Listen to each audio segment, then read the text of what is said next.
आत्मा के आवाज को जानेंगे, पहचानेंगे, हम सीखेंगे, दिन और नम्र बनते हैं, अच्छे चेले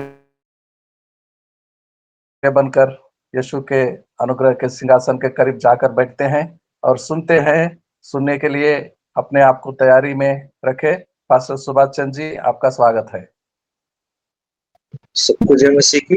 धन्यवाद पास्टर जी, आपने समय दिया, तो वो आपको भी ब्लेस करे, आशीषित करे। हम लोग परमेश्वर के वचन में आज सब लोग मिलकर सीखेंगे।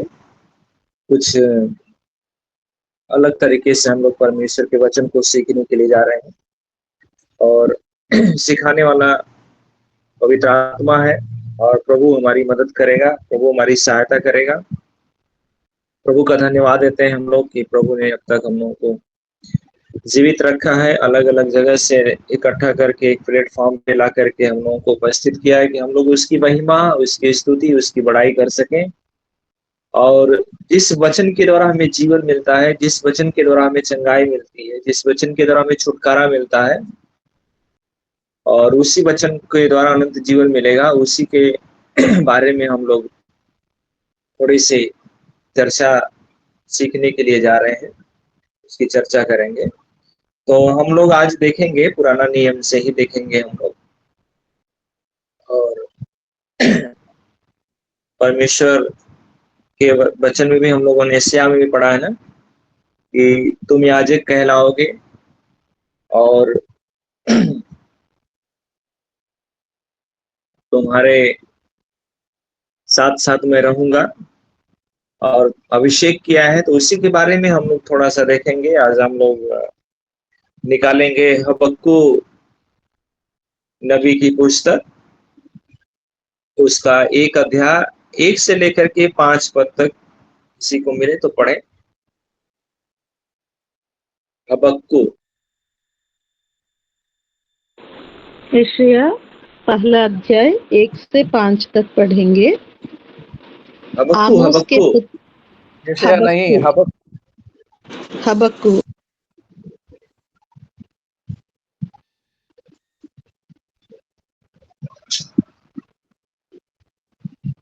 हबक्कू पहला अध्याय 1 से 5 तक।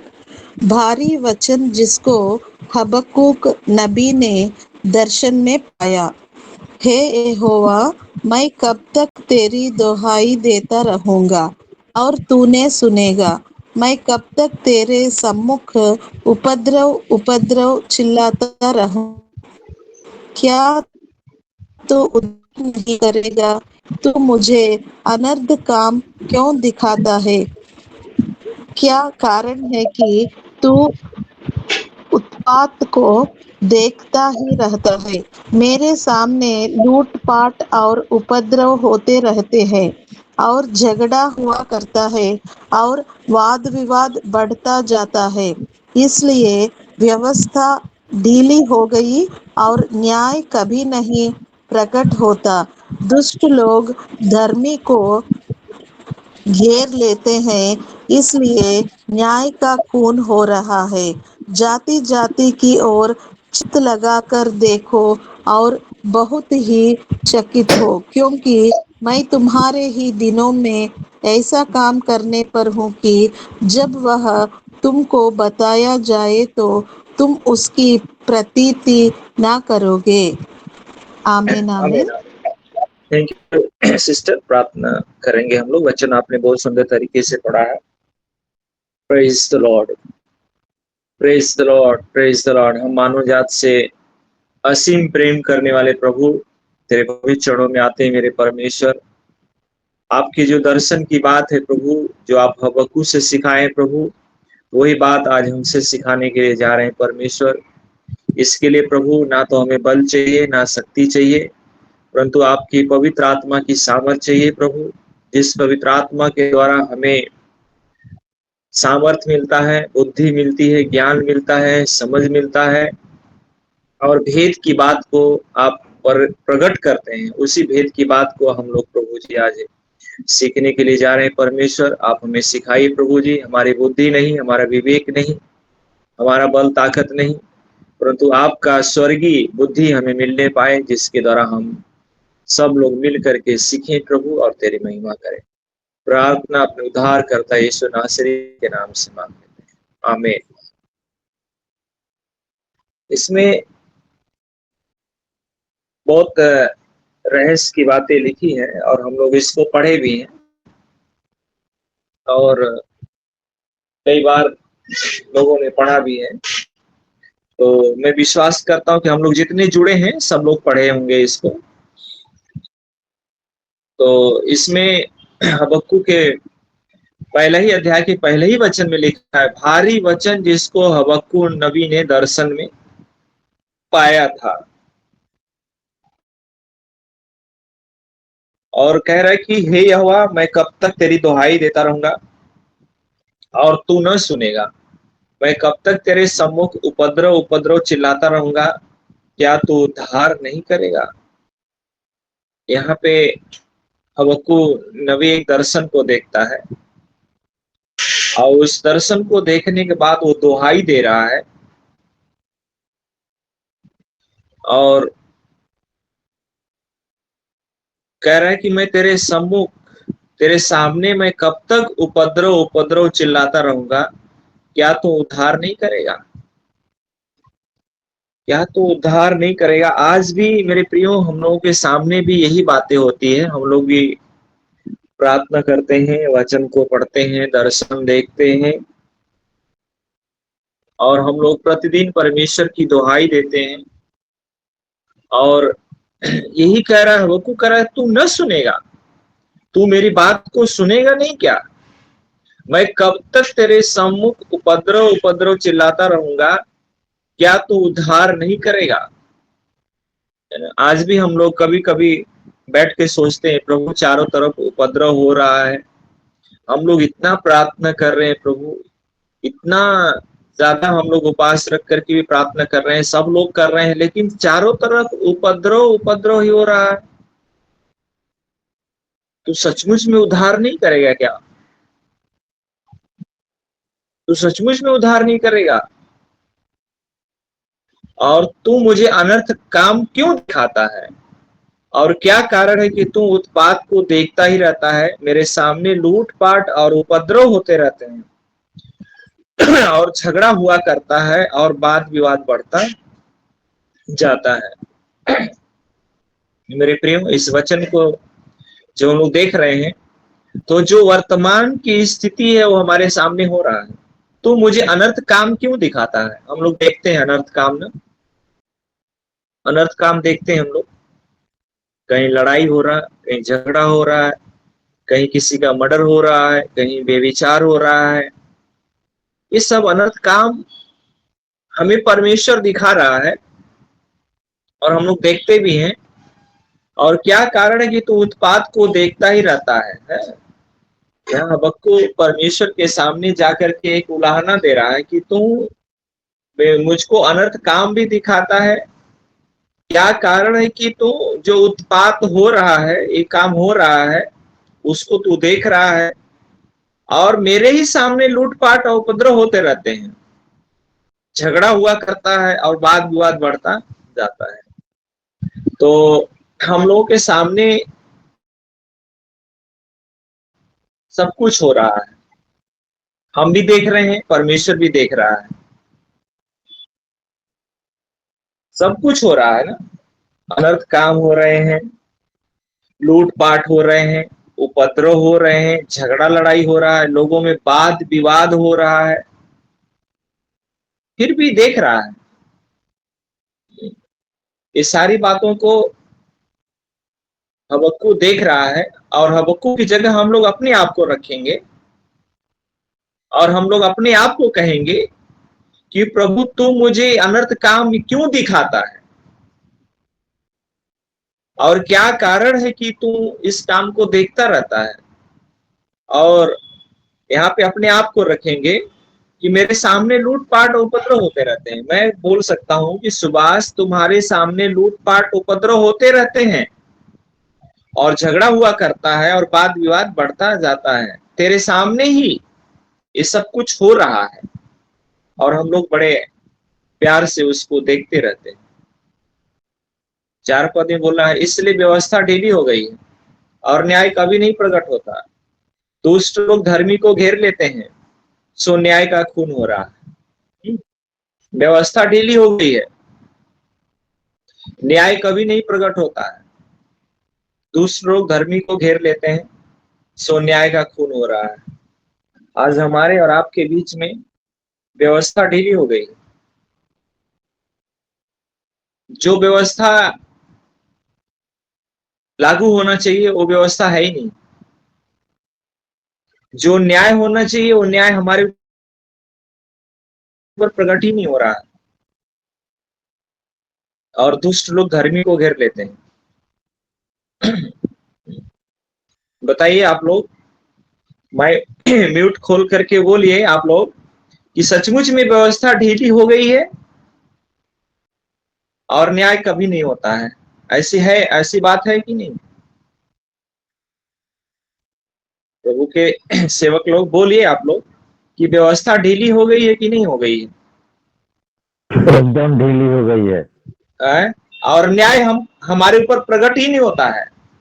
सही है ना? और दुष्ट लोग एकदम धर्मी को सही घेर है। लेते हैं। दुष्ट लोग क्या करते हैं? धर्मी को घेर लेते हैं, है ना? आप गए गांव में प्रचार करने, हम गए गांव में प्रचार करने, लोग क्या करते हैं? क्या करते हैं? वहां पे घेर लेते हैं। सही है ना?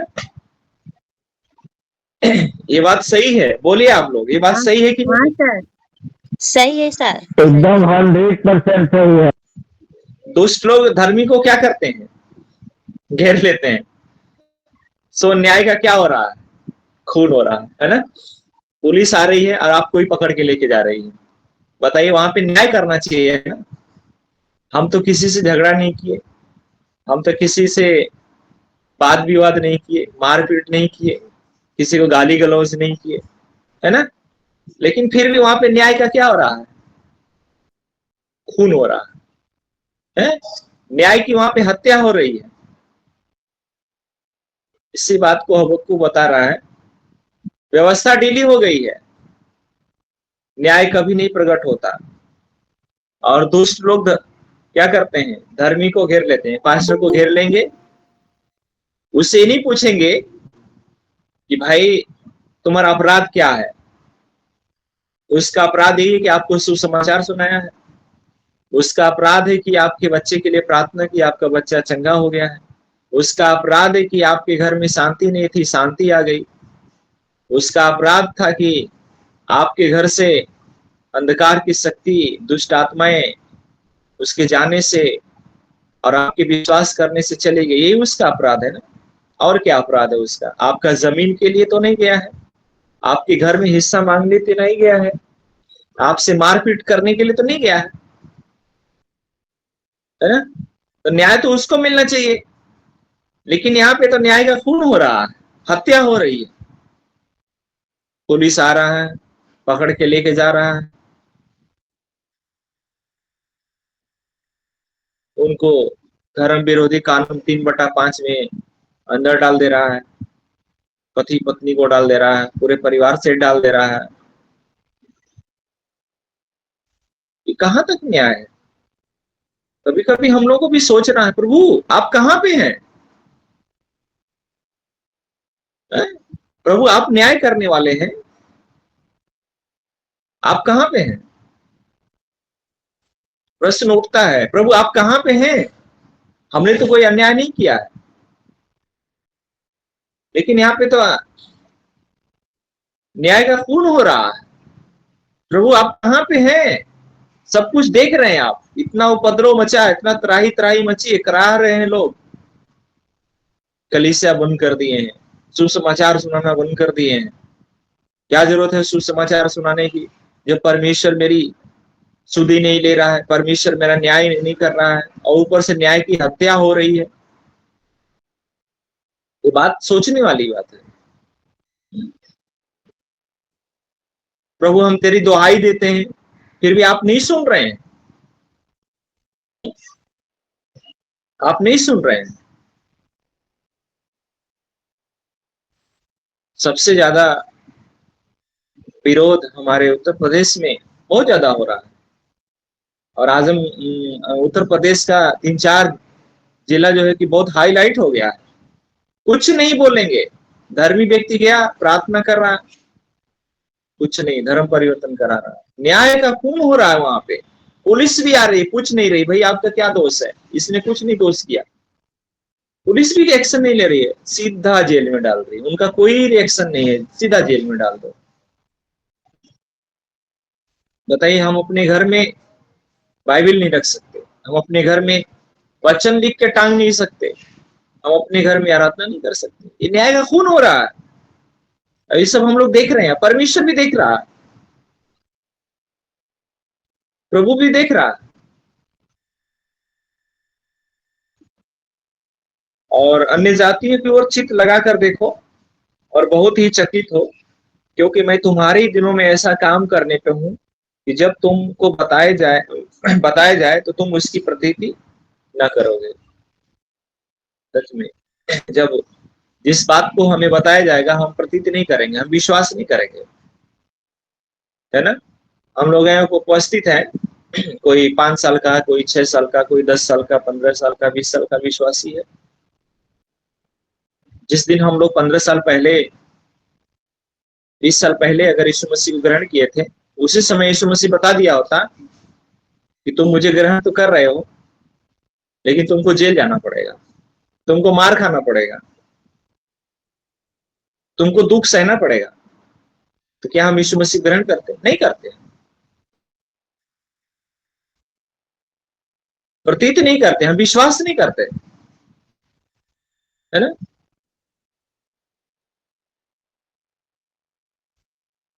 अगर ये 4 साल पहले, 5 साल पहले बताया गया होता कि तुम्हारे बीच में विशाखापट्टनम से एक सेवक पास्टर धनराज तुम्हारे घर में आएंगे, क्या विश्वास करते? नहीं करते। अगर ये पहले बात बताई जाती कि तुम लौकिक इंटीग्रियस मिनिस्ट्री में प्रचार करोगे, नहीं विश्वास करते।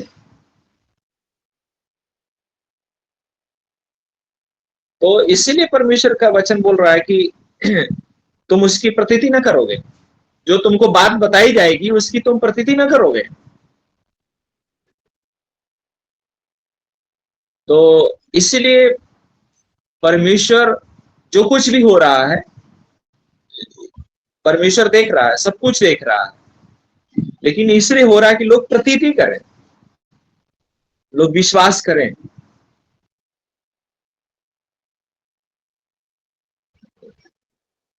अन्य जातियों की ओर चित्त लगाकर देखो, है ना। अगर यीशु मसीह क्रूस पे नहीं मारा जाता, क्या अन्य जाति लोगों का उद्धार होता? नहीं होता, क्योंकि यहूदी में रह जाता, यहूदियों के लिए आया था, यहूदियों में ही रह जाता। हम विश्वास नहीं करते, हम अकेले ही रह जाते। लेकिन अन्य जातियों की ओर चित्त लगाकर देखो, हम अन्य जाति हैं। और बहुत ही चकित हो, क्योंकि मैं तुम्हारे ही दिनों में ऐसा काम करने पर हूं कि जब वह तुमको बताया जाए तुम उसकी प्रतीति न करोगे। हमारे बीच में प्रभु एक ऐसा काम करने के लिए जा रहा है, हमारे परिवार में, हमारे घर में, हमारे कलीसिया में एक ऐसा काम करने जा रहा है जिसकी हम विश्वास नहीं करेंगे। हम सोच भी नहीं सकते थे कि हम आज के दिन हबक्कू के वचन को प्रचार करेंगे। आज के दिन हम सोच भी नहीं सकते थे कि हम लोग यशायाह का 61 अध्याय को सुनेंगे। अगर ये 4 साल पहले बताया जाता तो हम लोग विश्वास करते, 2 साल पहले बताया जाता हम विश्वास करते? नहीं करते। लेकिन प्रभु कह रहा है कि जो कुछ भी मैं काम करता हूं उसकी प्रतीति करो। यही हबक्कू बोल रहा है, हबक्कू यही बोल रहा है कि उसकी प्रतीति करोगे, जो कुछ भी काम होगा। हम लोग कभी सोच भी नहीं सकते थे कि नोटबंदी होगा, हम लोग कभी सोच नहीं सकते थे कि कोरोना जैसे महामारी आएगी।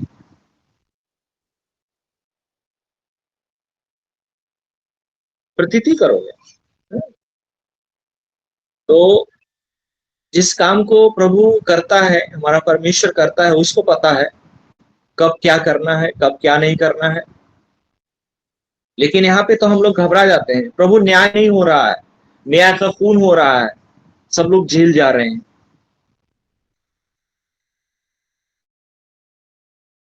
सब लोग जो है कि धर्मियों को घेर लेते हैं। प्रभु बोल रहा है कि तुम प्रतीत नहीं करोगे, जिस जगह मैं तुमको भेजा हूं, जिस स्थान में तुमको भेजा हूं, तुम प्रतीत नहीं करोगे, तुम प्रतीत ही नहीं कर सकते हो। मैं कभी सोच नहीं सकता था कि पास्टर धनराज से मिलूंगा, लेकिन मेरी मुलाकात अचानक हो गई, जो परमेश्वर की योजना में था, लेकिन मेरी योजना में नहीं था। लेकिन परमेश्वर ने अपनी योजना को पूरा किया, अद्भुत तरीके से पूरा किया, हम सोच भी नहीं सकते थे। और यही बात पहले बताया गया होता तो नहीं हो पाता। अभी पिछले दिनों आए थे बिहार में, मैं भी चाहता तो दोबारा मिल सकता था, लेकिन परमेश्वर की योजना में नहीं था। तो परमेश्वर जो भी काम करता है, अगर हमको पहले बता देगा तो हम उसके ऊपर विश्वास नहीं करेंगे, नहीं विश्वास करेंगे हम लोग। तो इसलिए हम लोग कुछ प्रतिज्ञा का वचन है, उसको हम लोग देखेंगे और हम उन बातों को प्रतीत करेंगे कि जो वचन में लिखा है प्रभु हमारे लिए तू करेगा। हमें उस वचन के ऊपर विश्वास करना है, उन बातों के ऊपर विश्वास करना है।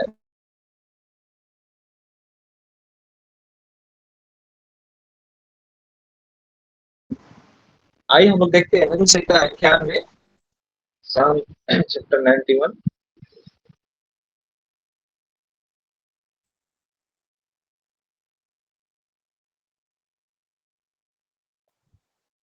भजन संहिता 51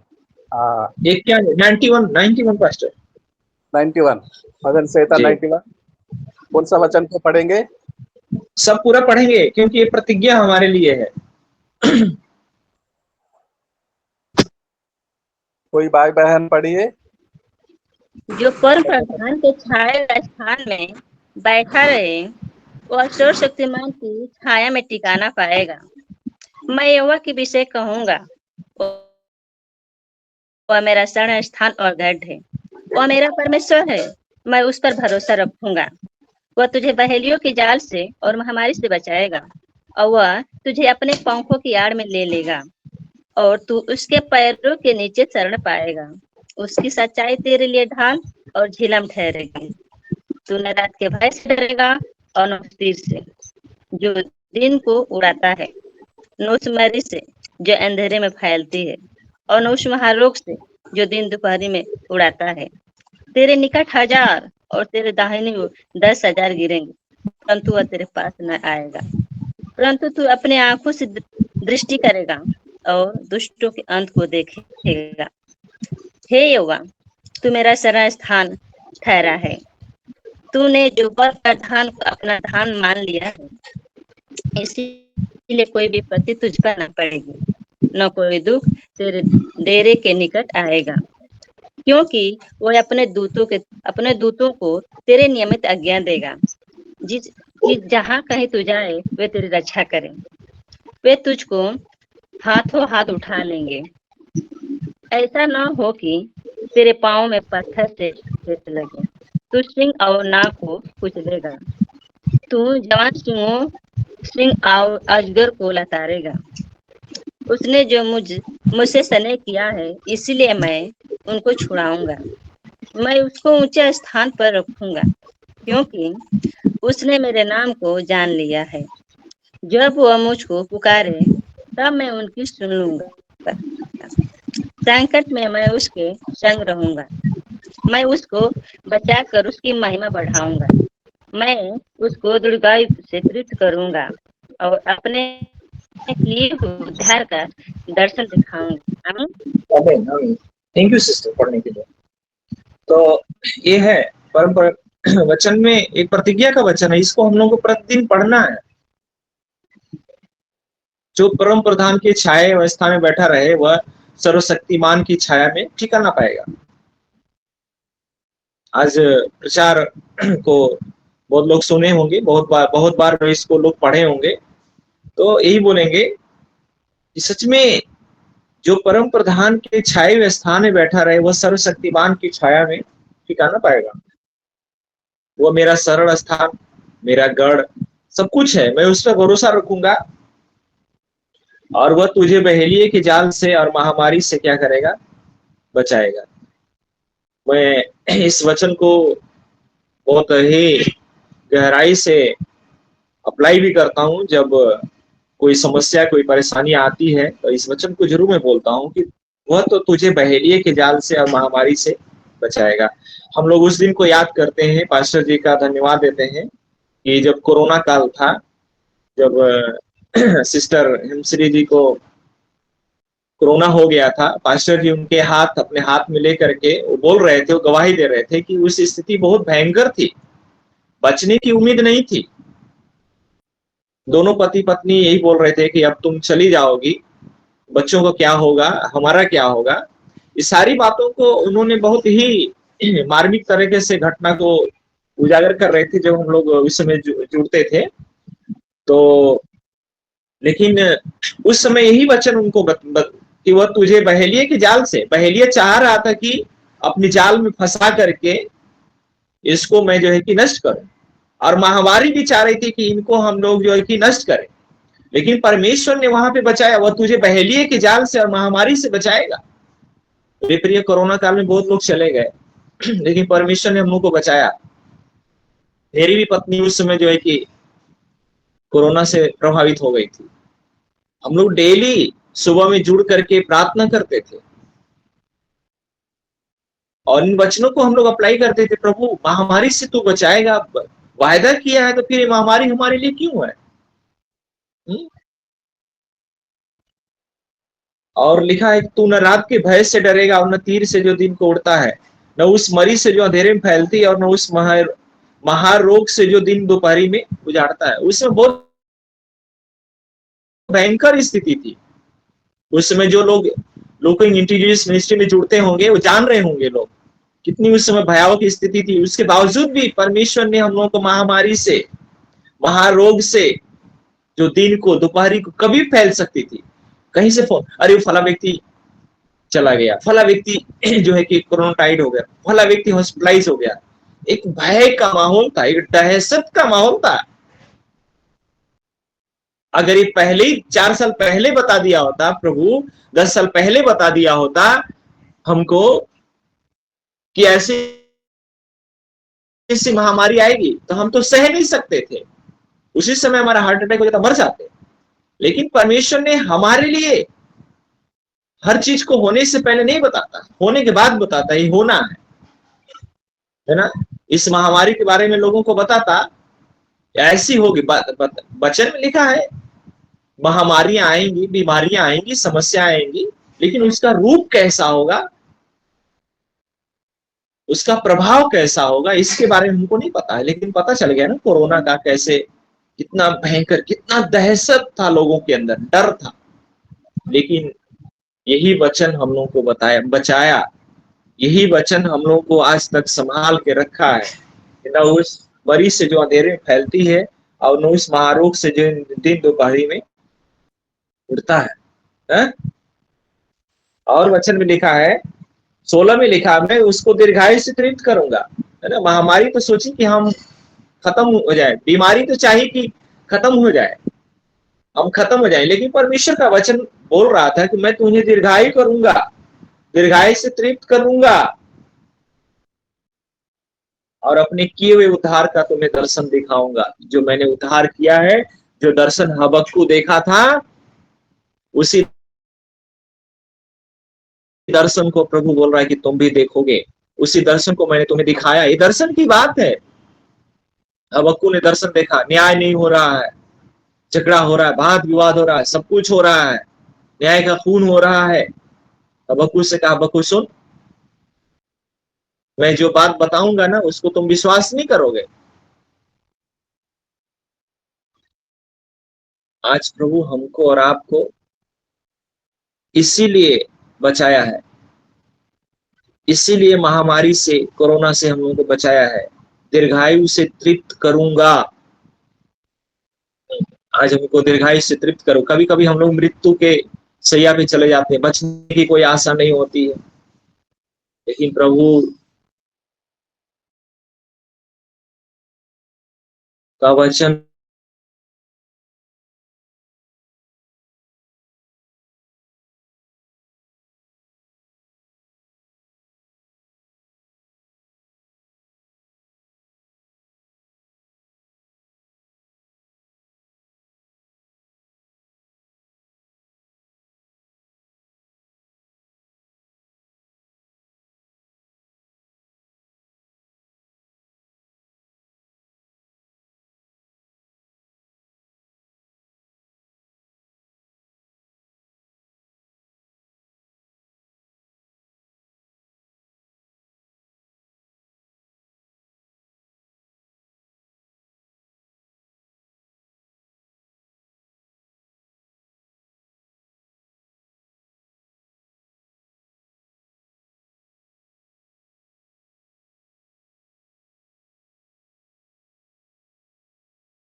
विपत्ति से, हर एक परेशानियों से, हर एक महामारी से, पहली के जाल से छुड़ाएगा। क्यों छुड़ाएगा? क्योंकि हम परम प्रधान के और सर्वशक्तिमान के छाये में हमें ठिकाना है। आज हम इसीलिए प्रभु में आनंदित और मगन है। आज के वचन के द्वारा प्रभु हम लोगों को बहुत बहुत आशीष दे। सबको जय मसीह। जय मसीह। हमारे चारों ओर उपद्रव ही हो रहा है। गर्मी के इर्द गिर्द घेर लेते हैं, न्याय नहीं हो रहा है, बल्कि न्याय का हत्या खून हो रहा है। जैसे हबक्कूक दुहाई देते हैं, प्रार्थना करते हैं, परमेश्वर के सामने गिड़गिड़ाता है, परमेश्वर तू न्याय करने वाला अब न्याय नहीं करेगा, हमारा क्या होगा?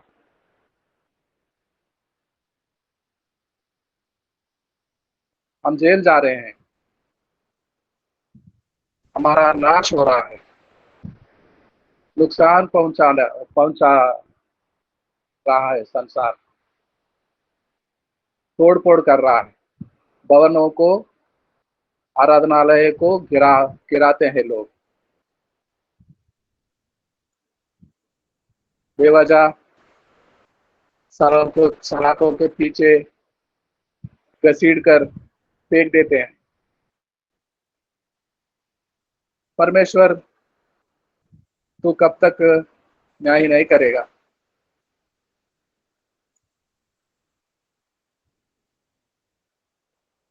लेकिन याद रहे, हमारा स्वदेश स्वर्ग पर है, वहां से उद्धारकर्ता जिसका नाम है यीशु मसीह आने का बाट जो रहे हैं।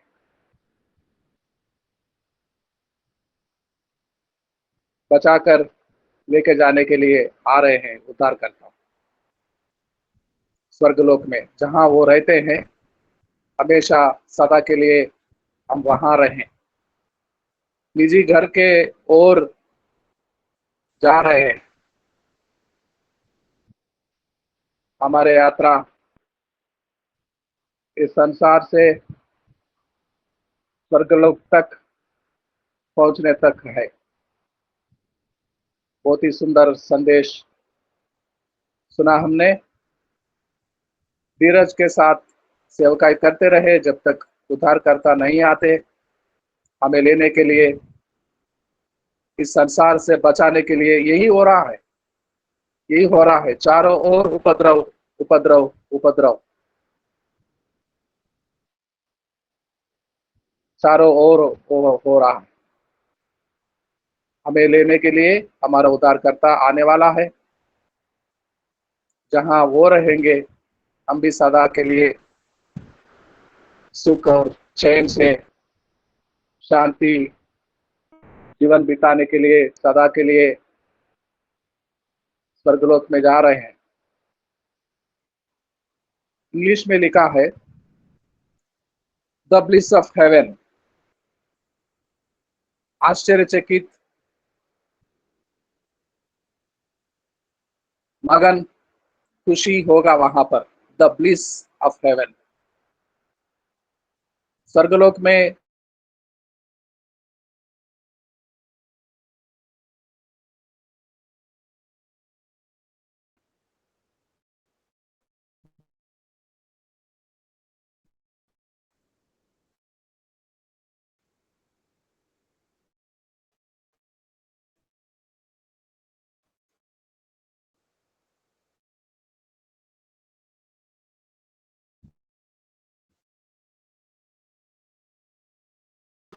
आवाज नहीं आ रहा है।